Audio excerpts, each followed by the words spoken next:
and the angle in between them, SAS. 1. Draw a rough sketch of the triangle to be constructed. Include the given information in your sketch. 2. Draw a line segment AB which has a length equal to the longest length given. Again, that doesn't have to be the longest length. 3. With the center of your protractor on the point A and in line with AB, measure the required angle. Mark the point X as shown. Draw a ray from A through X. A ray is just a line that keeps going through the point. 4.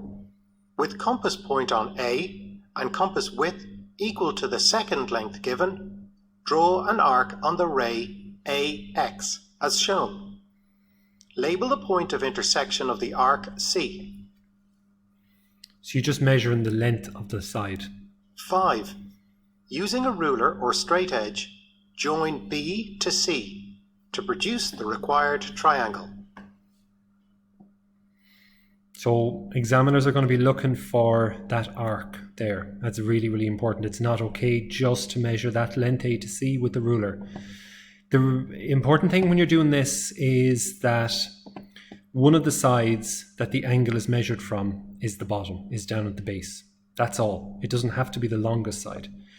You measure the angle, draw a light line that is at that angle. So if that angle is 30 degrees, this line here is at 30 degrees, and then using your compass, mark off the length that you want on that line. And then you're drawing it back down. This is, as I'll say it again, this is what the examiners are looking for, that arc. If they don't see that, you won't get full marks.